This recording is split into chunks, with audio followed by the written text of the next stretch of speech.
Hi everybody. So I'm pretty sure that you all might know this guy. Obviously, ये हम लोग के बचपन के सबसे फेवरेट कार्टून का एक कैरेक्टर है सूनियो. We know one thing about Sunio.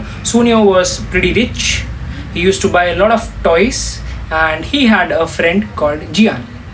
So let's say one day Sunio he purchases a toy. Okay, this is a toy car.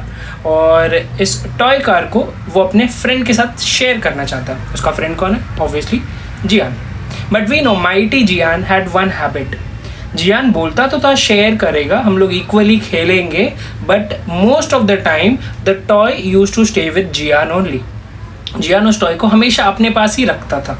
भले वो शेयर करने की बात हुई थी बट वो रखता अपने पास था. क्यों ऐसा करता था? Because Jian was extremely powerful.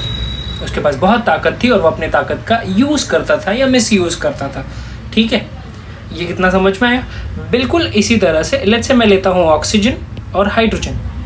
Oxygen और हाइड्रोजन दोनों इनका स्टेबिलिटी इशू था, तो इन्होंने क्या डिसाइड किया कि let's share our electrons. Okay, share our electrons का मतलब है ये लोग एक बॉन्ड बनाएंगे और इस बॉन्ड का नाम होगा कोवेलेंट बॉन्ड. कोवेलेंट बॉन्ड कब बनता है? जब भी इलेक्ट्रॉन्स शेयर होते हैं तो जो बॉन्ड बनता है उसको कोवेलेंट बॉन्ड बोला जाता है. अब इन्होंने तो ये वादा किया था, ये प्रॉमिस किया कि we will share the electrons, but ये जो इलेक्ट्रॉन है ना जो शेयर हुआ था या जो इलेक्ट्रॉन्स शेयर हुए थे वो most of the time oxygen के पास रहते थे. ठीक है, जैसे ऊपर वाले केसेस में वो जो टॉय था वो उन्होंने प्रॉमिस किया कि they will share, but most of the time Jiyan के पास होता था क्योंकि जियान पावरफुल था. बिल्कुल उसी तरह से हाइड्रोजन और ऑक्सीजन में जो इलेक्ट्रॉन्स शेयर हुए वो most of the time hydrogen के पास नहीं बल्कि ऑक्सीजन के पास रहते थे. ऐसा क्यों? क्योंकि हाइड्रोजन की इलेक्ट्रोनेगेटिविटी की वैल्यू होती है 2.1 और ऑक्सीजन की होती है 3.5. So let's understand what is electronegativity.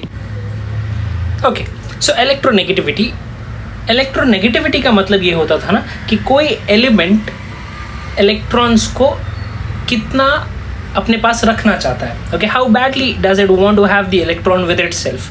Okay, जैसे हम लोग ने पिछले एग्जांपल में देखा था कि हाइड्रोजन और ऑक्सीजन को जब मैं उनको बॉन्ड कर रहा था तो मुझे एक बात पता चलती थी कि इलेक्ट्रॉन जो है वो ऑक्सीजन के पास ज़्यादा रहने की कोशिश करता था, या अगर मैं ऐसा कहूँ कि ऑक्सीजन उस इलेक्ट्रॉन को अपने पास खींच के रखता था क्योंकि ऑक्सीजन इलेक्ट्रोनेगेटिव था और ज़्यादा था.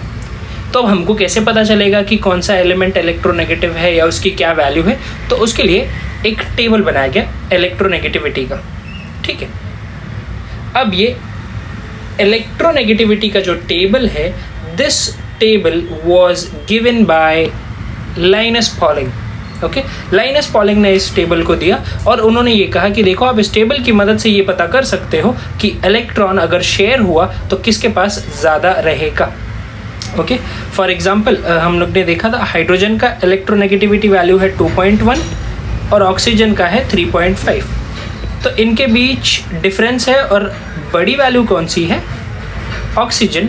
तो इसीलिए इलेक्ट्रॉन जो शेयर हो रहा है वो ऑक्सीजन के पास रहेगा. I know it is a bit hard to visualise कि कैसे होगा, क्या होगा. Will talk about that in a separate video, but फिलहाल के लिए दिस इज़ इलेक्ट्रोनेगेटिविटी. या अगर आप ये समझो कि इलेक्ट्रोनेगेटिविटी का मतलब ये होता है कि कोई एलिमेंट इलेक्ट्रॉन को अपने पास कितना रखने की कोशिश करता है. अच्छा, लाइनस ने एक और बात कही थी कि अगर किन्हीं दो एलिमेंट्स का इलेक्ट्रोनेगेटिविटी वैल्यू का डिफरेंस 0 से 0.4 है तो वो नॉन पोलर बॉन्ड्स बनाते हैं, और 0.4 से 1.7 है तो वो पोलर कोवेलेंट बॉन्ड बनाते हैं, और 1.7 से अगर ज़्यादा है डिफरेंस तो वो आयोनिक बॉन्ड बनाते हैं. सो this was electronegativity for you. And if you observe the trend बच्चे, तो ग्रुप में अगर मैं नीचे की तरफ आ रहा हूँ तो इलेक्ट्रोनेगेटिविटी वैल्यू क्या होते जा रही है? कम होते जा रही है. यानी while going down it decreases and while going left to right देखना ये क्या हो रहा है? It is increasing.